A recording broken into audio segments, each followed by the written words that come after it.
Hello everybody, welcome to Shira Speaks. Today this video is action-packed.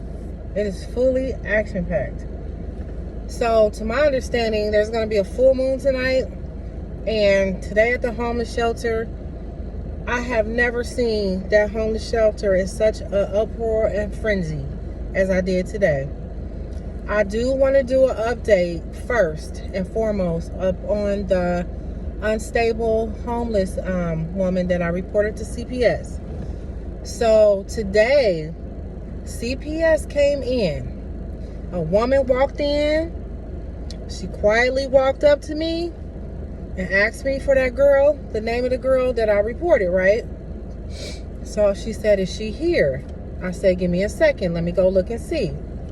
So I went to go look. I saw the girl over there with her children in a day shelter, which is the cafeteria. I came back to the CPS worker. I said, "She is here." She said, "Okay, we have to call authorities because I'm here to take her children." So I'm like, oh man, okay, well, it is what it is. So I'm thinking, do I gotta be the one to go back there and get her? Or is the police gonna go back there and get her? And in my head, I want her to walk out with integrity. So I just swallowed it up and I was like, I'll go get her.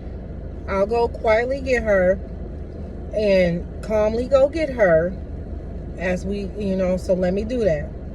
So the police come. I walk back to her. She's all over the place. "Hey girl, how you doing? Girl, let me go. Let me stop and do this. Let me do this. Girl, let me get me some popcorn." Girl, I said, hey. I said, "Hey." I said, "They need to see you up front. You need to grab your children and their coats and come and their belongings and come to the front." She's like, "Are we going somewhere or something? Or what's up?" I said, "Just grab your children, grab their stuff. We're gonna go to the front." She was like, "Okay." So the kids acting a fool. They don't want to go. They want to stay behind. They're falling out. They're falling on the floor. Don't want to put on their coat. One going this way, one going that way. So I jump in mommy mode like, hey. Come on. Because that being that nice womanly vibe, they ain't feeling that. Because you start off like, "Hey, come on, you want to go?" And they're like, "Girl, bye," So it's like, hey, come on, let's go. Kind of get authoritative. So we all huddle up. We go to the front. There's 3 police officers and a CPS worker. So she walked up to the lady. She was like, "Are you CPS?" And the lady said, "I am." She was like, "You here to get my kids?" She was like, "I am." She was like, Okay. And in my head, I'm like, "What?" She's like, "Okay. I just need to go through my bags, get all their stuff out, because my stuff is mixed in with their stuff." And she looking at her kids, and she said, "Hey, you got to go somewhere for a while. Mommy loves you. Mommy come back for you. Call on Jesus if you need help," stuff like that. So it was a little time consuming because she's sorting out her stuff from their stuff. They don't know what's going on. She about all over the place herself, and I just stood there. I helped her when he got some bags for her to separate her stuff, separate their stuff. So eventually they part ways. I said, "I am sorry that this had to come down to it. I'm sorry it had to come down to this." I said, "But how are you feeling?" She said, "Honestly." I said, "Honestly." She said, "I've been reading my Bible a lot and I needed this." She said, "The situation I was in, I couldn't get ahead with trying to take care of them while I'm in this situation." This is like the most sense I ever heard this girl make since I've known her. And excuse me if I look tired, because I am. It's been a long day. I am tired. So after I'm talking to her, powwowing with her, I'm borderline traumatized. I have never witnessed such a thing before, and I never had to actively participate in it. So they take off, they leave. I go to the front desk for a minute because I'm taking some notes. Next thing I know, this girl walks up to the desk. She's staring at me, and I'm writing stuff down. So I look up because, again, I'm the life coach for the women. She was like, "Can I talk to you?" And I said, "Give me a minute. I'm charting down something real quick." Now, a lot of the females there think their urgency is my urgency. Sorry, that phone call. And that's simply not the case. And also, I don't want them to think their urgency is my urgency, because if I get used to moving how they want me to move, I'll be like a puppet. So I said, give me a second, I'll get with you. I guess I done took too long writing. She goes off screaming and hollering, crying and screaming and hollering and holding her head, and she's losing it. So I'm like, sorry. So I finished writing what I'm writing, because I know they're going to expect me to be the one to go talk to her as usual. So I say, okay, let me go talk to her. And mind you, this is not even how my whole day started. I had people coming in my office, women coming in back to back to back to back with problems and drama and arguments and fights and yelling and all of this stuff. And I'm up here trying to maintain a cool posture, cool everything. But really, I'm borderline overwhelmed, because I'm like, what is going on here? And then I'm like, is it a full moon? It gotta be a full moon. This one, it gotta be.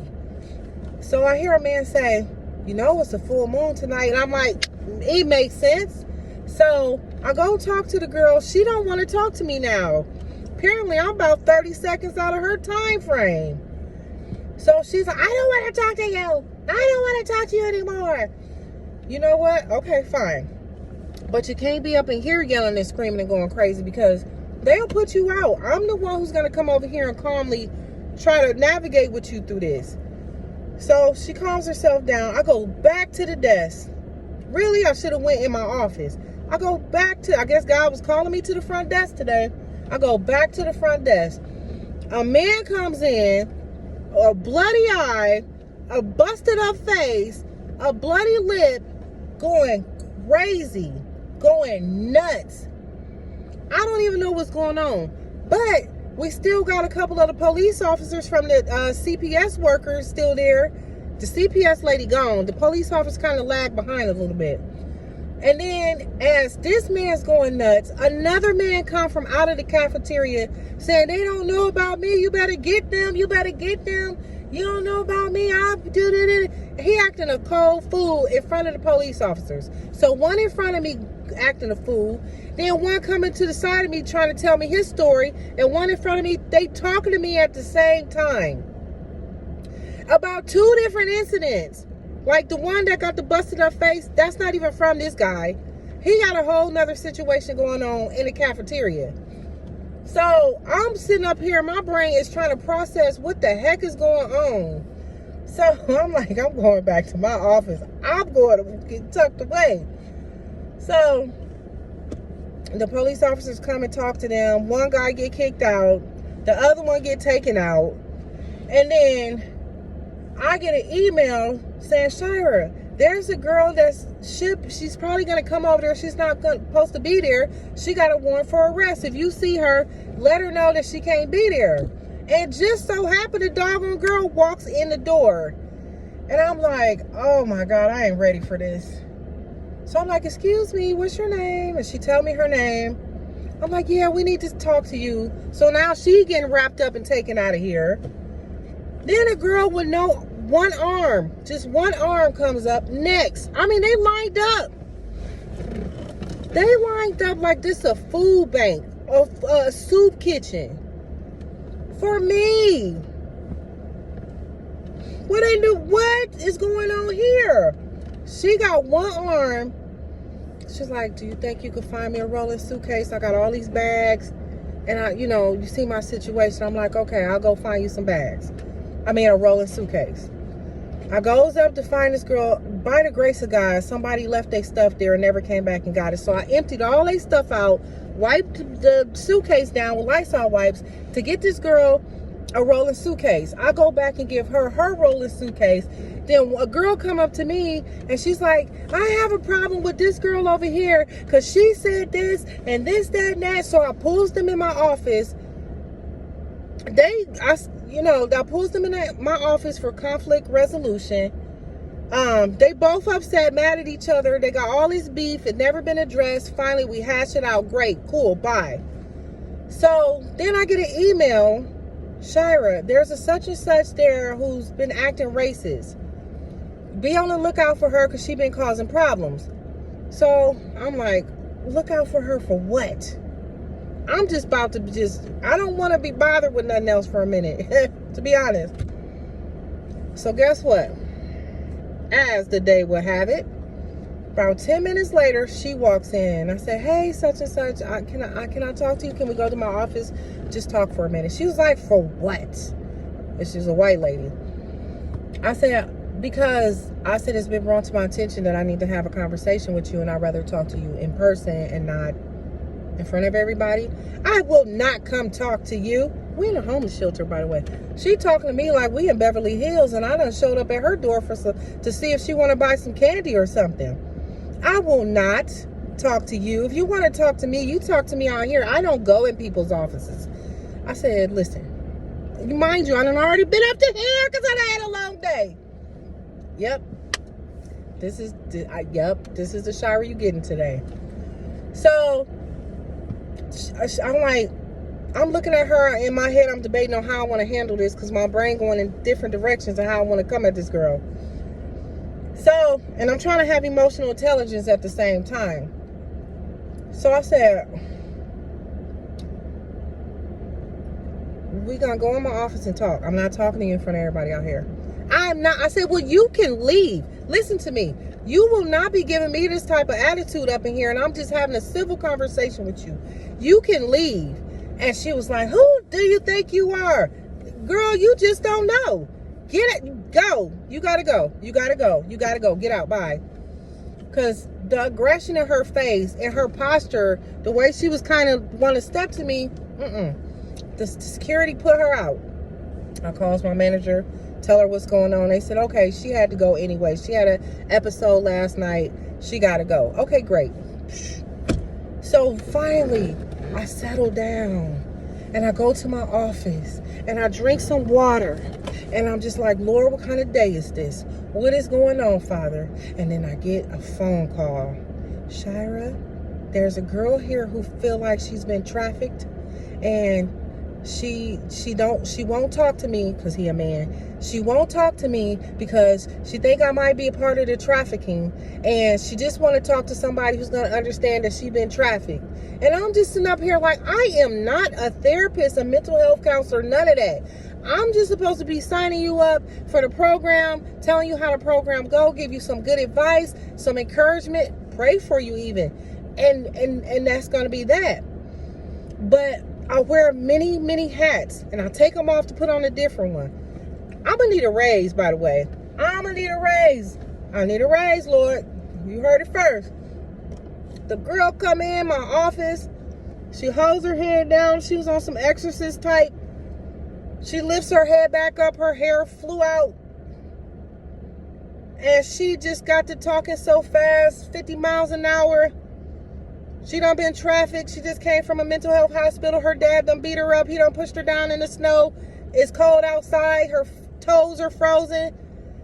She was talking so fast, and all of it was negative. It was hurtful and negative. The priest been raping her. All kinds of stuff, y'all. All kinds of stuff. And I said, hold on. Just hold on. Let's just narrow down some things.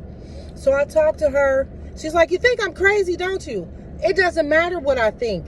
I think you need some help, and I would love to help you, but we need to tone it down. You're here. I need you to come down here, because when you're up here, you're not rational. You're so frustrated that you're ready to run out of here if you feel like I don't understand you. You need help. You just came from a mental health hospital. Where are you gonna go? You're not from here. You're wet. It's February. You haven't eaten all day and you're pregnant.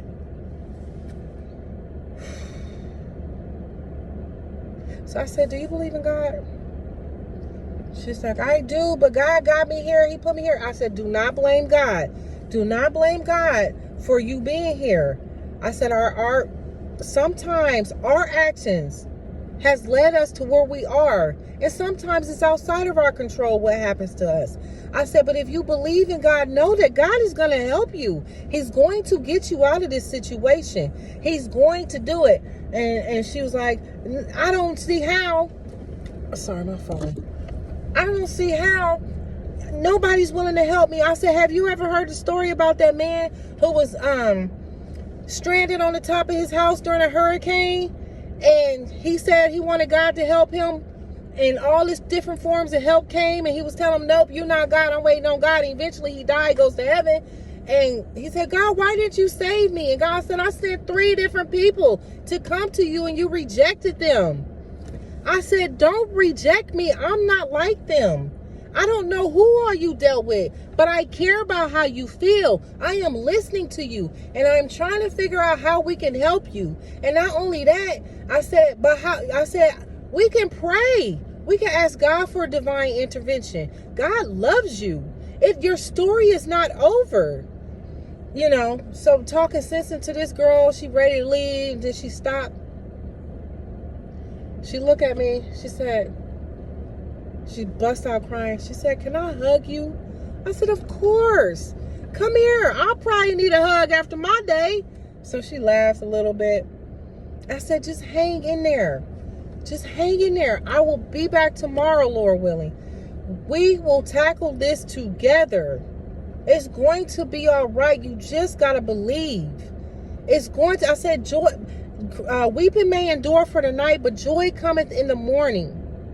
She was like, that was helpful to say that. Okay. Let's do this. So I said, I gotta go though. So I'm leaving out the door, and I'm salutations and everybody. Hey, Shira. No. Shira is out of here. And that's just a portion of my day. My day was like this. I gave y'all this much of what happened today, but by the grace of God, he sustained me. I am mentally sane. I left out of there, called my kids going back and forth with each other. I said, you know what, devil? Satan, no, the devil is a lie. Let me stop at the health food store, give me some fruits and vegetables, make me a smoothie or something when I get home, and it's gonna be all right.